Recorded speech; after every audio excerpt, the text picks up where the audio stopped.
अस्सलाम वालेकुम। पेश खिदमत है कहानी खूनी सराय का दूसरा और आखिरी हिस्सा। मेरे मुंह से हल्की सी चीख निकली और मैं उछलकर टब में से बाहर निकला और फिर मुझे कुछ खबर नहीं रही कि मैं कहाँ हूँ।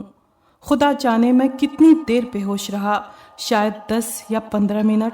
जब होश आया तो मैंने अपने आप को उसी मकरूह और गलीज गंदे टब के पास पड़े पाया। मेरे हाथों और पैरों पर खून जमकर सख्त हो गया था। मुझे फौरन एहसास हो गया कि ये खून हैवानी नहीं, इंसानी है। इस अचानक लर्जा खेज दरियाफ्त ने मेरा जहन बिल्कुल माऊफ कर दिया। चंद लम्हे तक मैं सर पकड़े इसी तरह बैठा रहा। एक वीरान मकान के अंदर आधी रात को इंसानी खून से भरे हुए टब में गुस्ल करने का हादसा इतना भयानक और दहशत अंगेज था कि उसने मेरी तमाम जहनी और जिस्मानी ताकत सलब कर ली थी। मैं उसे यकीनन एक वहम या ख्वाब से ज़्यादा अहमियत ना देता अगर खून के जमे हुए लुथड़े मेरे बदन पर चिमटे न होते, मगर ये खून इस अमर की गवाही देता था कि मेरे साथ सच में ऐसा मामला पेश आया है। कुछ मिनट बाद जब मेरे आसाब कुछ पुरसकून हुए तो मैं उठा और कमरे में जाकर तौलिए से हाथ पैरों पर जमा हुआ खून बड़ी मुश्किल से साफ किया। बिलाशुबा ये इंसानी था और बिल्कुल ताज़ा। अब मैंने सोचना शुरू किया कि ये खून कहाँ से आया और जो बदनसीब मारा गया है उसकी लाश कहाँ छिपाई गई है। बिस्तर पर कुबड़ा बना हुआ मैं खुदा जाने कितनी देर तक इसी फिक्र में गुम रहा, शायद 5 या 10 मिनट, मगर यूं महसूस होता था जैसे एक ज़माना बीत गया है। दहशत से मेरे जिस्म का हर रोंगटा खड़ा हो गया था और दिल धक धक कर रहा था। मैंने अपने कपड़े दोबारा पहने क्योंकि अब आंखों से नींद गायब हो चुकी थी और एक ऐसी भयानक जगह जहां इंसानी खून बिखरा हुआ हो, किसी शख्स का सोना कतई नामुमकिन था। खुदा ही बेहतर जानता है कि वो कौन बदनसीब था जिसका खून बहाया गया और किसने बहाया। ऐसा मालूम होता था जैसे किसी बहुत बड़ी जोंक ने उसका खून चूसा हो और फिर उसे टब में खारिज कर दिया हो। जोंक? बिजली की तरह मेरे जहन में एक ख्याल चमका और फिर उस सफ़ेद चेहरे वाले अंधे की भयानक शक्ल आंखों के सामने घूमने लगी। मुझे कमरा घूमता हुआ नजर आया। उफ खुदाया, क्या उसकी शक्ल जोंक से नहीं मिलती? खून सर्द होकर मेरी रगों में जमने लगा। उस इफरीत का अगला शिकार कौन होगा? मेरा बदन सूखी टहनी की तरह कांपने लगा। मैं उठा और लपक कर खिड़की की तरफ बढ़ा और उसे खोलने लगा। फरार का यही रास्ता था।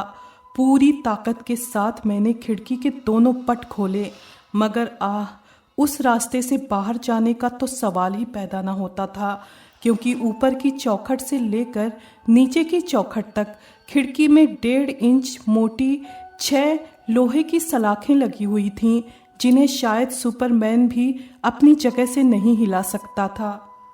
वहां से मैं दरवाजे की तरफ लपका, मगर बेसूद, कोई फायदा ना हुआ। दरवाज़ा बाहर से बंद था। अब मैं दरवाजे के करीब खड़ा इस सोच में डूबा था कि फरार होने के लिए क्या तरीका इख्तियार करूं, कि तभी मकान में फिर किसी की हरकत की हल्की सी आवाज़ कानों में आई, जैसे कोई दबे पांव चल रहा हो। ये आवाज़ आहिस्ता आहिस्ता करीब आ रही थी, यहाँ तक कि मेरे कमरे के दरवाजे के बाहर पहुंचकर अचानक थम गई। मैं दहशत से आंखें फाड़े दरवाजे की तरफ देखता रहा।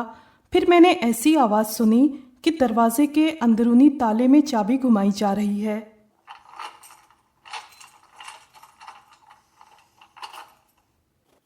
और फिर मेरी तरफ दरवाजे में लगा हुआ गोल हैंडल आहिस्ता आहिस्ता घूमने लगा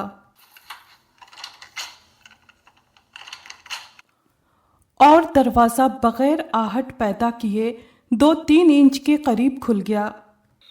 फ्रैंक मैथ्यून की हालत गैर हो गई। उसका सांस ज़ोर ज़ोर से चलने लगा। डॉक्टर पॉल ने फौरन ब्रांडी का गिलास भरकर उसके मुंह में लगा दिया। ब्रांडी पीने के बाद उसकी हालत दुरुस्त हुई। उसने दोबारा बोलना शुरू किया। मुझे यूं महसूस हुआ जैसे कमरे के फर्श ने मेरे पैर जकड़ लिए हैं और मैं कोशिश भी करूं तो अपनी जगह से हिल नहीं सकता। मेरा कलेजा उछलकर हलक में आ गया था और मफलूज जिस्म पसीने से तर हो रहा था। आह, वो हैबतनाक और भयानक खामोशी मुझे सारी उम्र याद रहेगी। यहाँ तक कि खौफ के मारे मेरे दांत बजने लगे। गुस्ल खाने की टंकी में से पानी कतरा कतरा टब में गिर रहा था और उसकी आवाज़ बड़ी डरावनी थी। दरवाज़ा थोड़ा सा और खुला।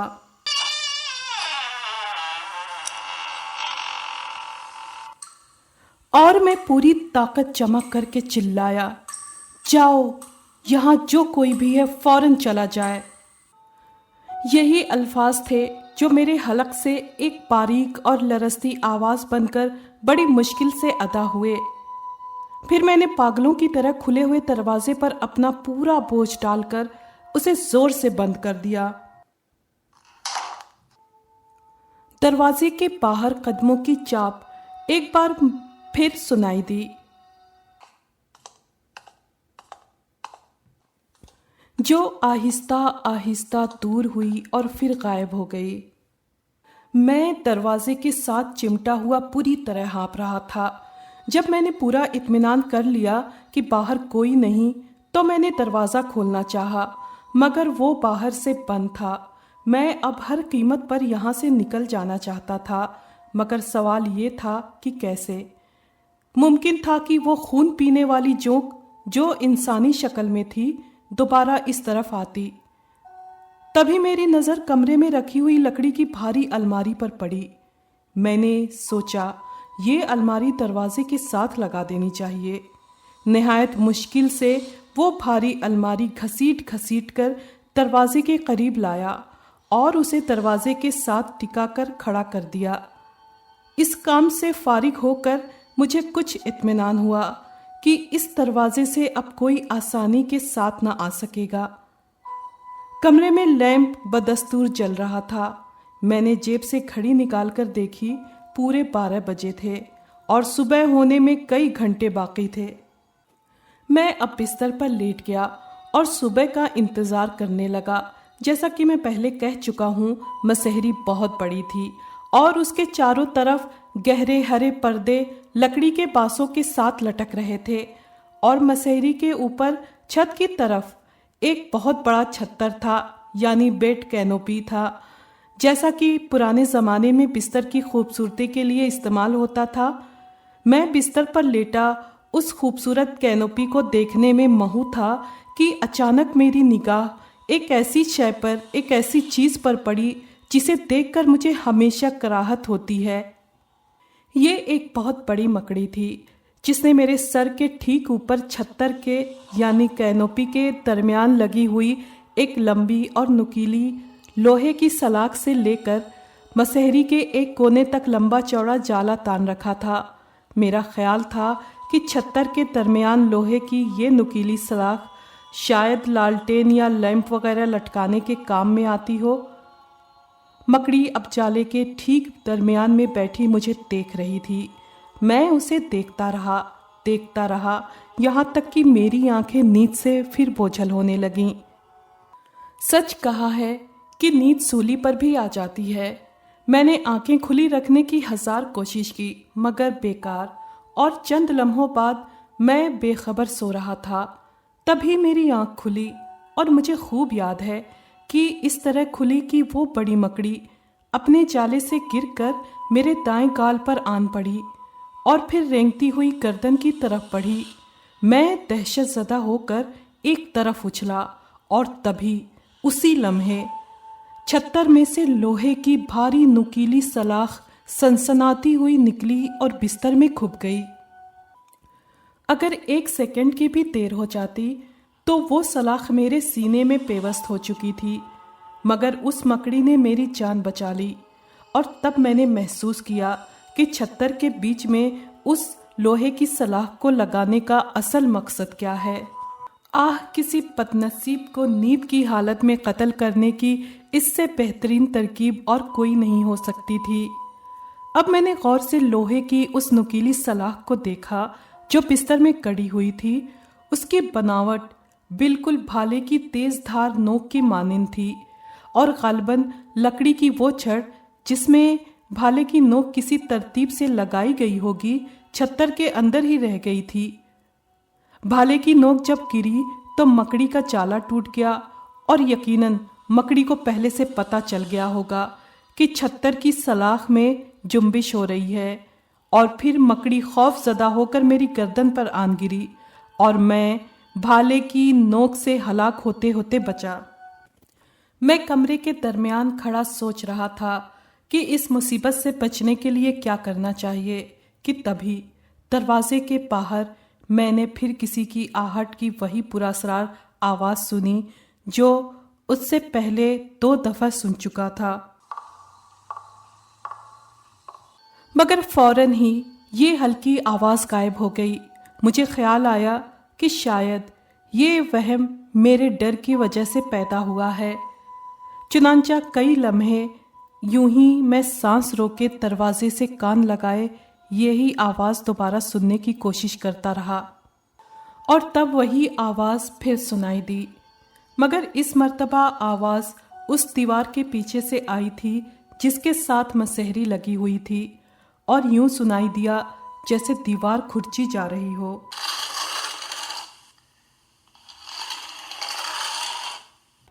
उसमें से कोई चीज़ निकाली जा रही हो और फिर कोई बटन दबाए जाने का खटका भी सुनाई दिया। मैंने घूमकर उस तरफ देखा। आहिस्ता आहिस्ता दीवार में एक छोटा सा सुराख नमूदार हो रहा था जिसमें से शमा की मध्यम रोशनी की किरणें कमरे में दाखिल हो रही थीं। मैंने पलक झपकते जलते हुए लैंप को गुल कर दिया और कोशिश की कि दहशत से अपने आसाब को बचाए रखूं। मैं फिर लपक कर उस गुसलखाने में घुस गया जहां जाते हुए रूह फना होती थी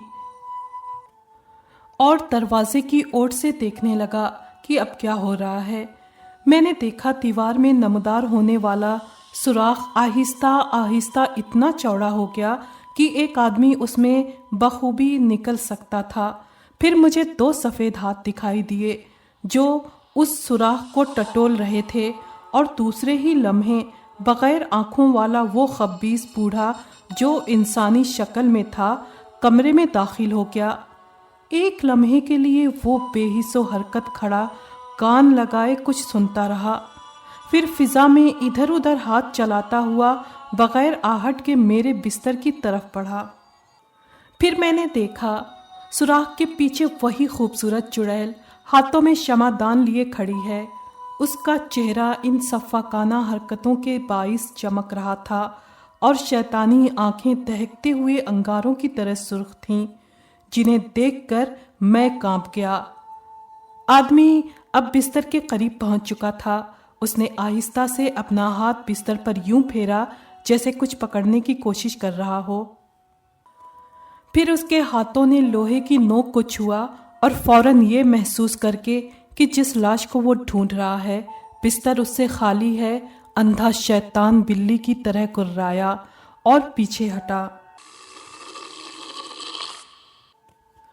उसकी आवाज़ सुनकर चुड़ैल भी कमरे में आ गई और पहली नज़र डालते ही उसे सूरत हाल का सही अंदाज़ा हो गया।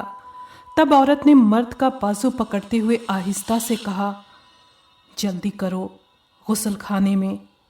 ये सुनते ही वो मुड़ा और दबे पांव गुसलखाने की तरफ बढ़ा। अब वक्त गंवाना फिजूल था। मुझे हर कीमत पर अपनी जान बचानी थी। मैंने इस छोटे से गुसलखाने में ऊपर नीचे चारों तरफ देखा। टंकी के ऊपर कोई चीज़ चमकती दिखाई दी। आह, ये तो खुले आसमान पर एक तारा चमक रहा था।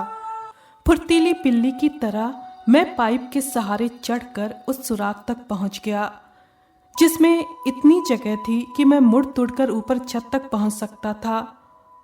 उस सुराख तक पहुंचने में मेरा सांस फूल गया। बदबू और सड़ांध का एक नागवार झोंका मुझे अपने नाक में घुसता हुआ महसूस हुआ। इतने में औरत और मर्द दोनों गुसल खाने में दाखिल हुए। पहले औरत ने टब में झांका और कमर सीधी करके खड़ी हो गई और मर्द से कुछ कहा। अब मैंने देखा उसके एक हाथ में तेज चमकती हुई एक कुल्हाड़ी भी है और फिर वो निहायत भयानक अंदाज में हंसने लगी। नीचे उतरो, औरत ने दहाड़ कर कहा। इस कमरे में रहने का किराया तुम्हें देना होगा। और जब मैंने कोई हरकत न की तो औरत का वहशियानापन, पागलपन और बढ़ गया।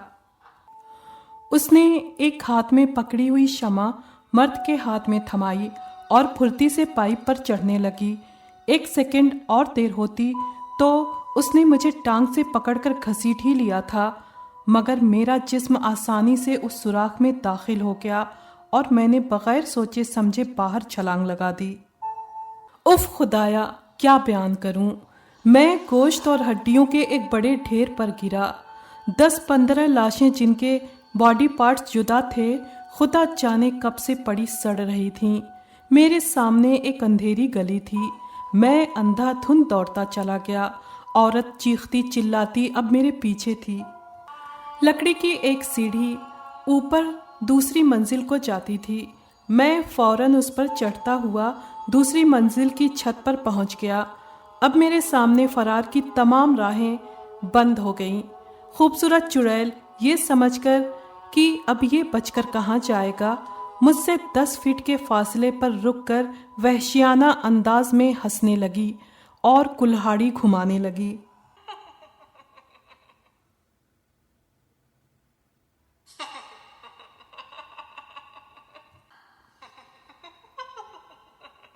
मेरा सारा जिस्म बर्फ की तरह सर्द पड़ गया। औरत अपने सफ़ेद चमकीले दांत पीसती हुई आहिस्ता आहिस्ता मेरी तरफ बढ़ी। मैंने परेशान होकर चारों तरफ देखा। एक ऊंचे दरख्त की चंद शाखें छत से 2-3 फीट के फासले तक फैलकर रुक गई थीं।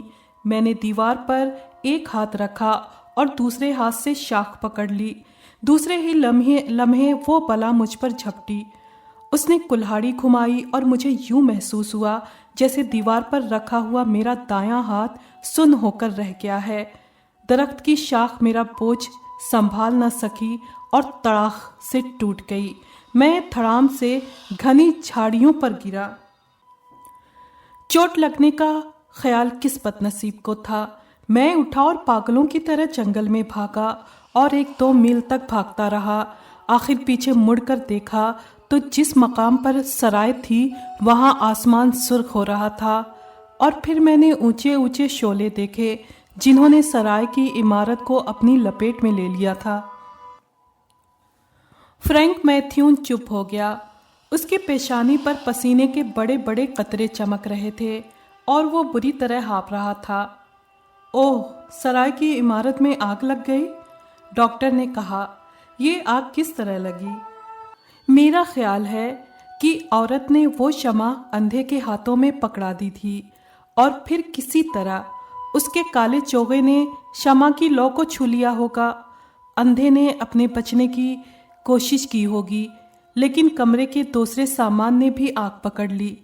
डॉक्टर मुस्कुराया और कहा, बहरहाल कहानी दिलचस्प है, बशर्ते कि सच्ची हो। ये सुनते ही फ्रैंक मैथ्यून के चेहरे का रंग जर्द पड़ गया। वो आहिस्ता से अपनी कुर्सी से उठा और बायां हाथ कमर पर रख कर कहा, तुम भी मुझे पागल समझते हो? तभी एक झटके के साथ उसने अपना दायां हाथ कोट की जेब से निकाला और डॉक्टर की आंखों के सामने कर दिया। उसकी चारों उंगलियां कटी हुई थीं और हाथ पर बेतरतीबी से बंधी हुई ढीली पट्टियों पर ताज़ा ताज़ा खून जमा हुआ था। अगर आपको ये कहानी पसंद आई है तो प्लीज़ लाइक और शेयर करें और कमेंट बॉक्स में अपनी राय का इजहार कीजिए। अगर आपने चैनल को सब्सक्राइब नहीं किया है तो प्लीज़ सब्सक्राइब कर लें और बेल आइकन को प्रेस कर दें, जिससे नई कहानियों का नोटिफिकेशन आपको मिल सके।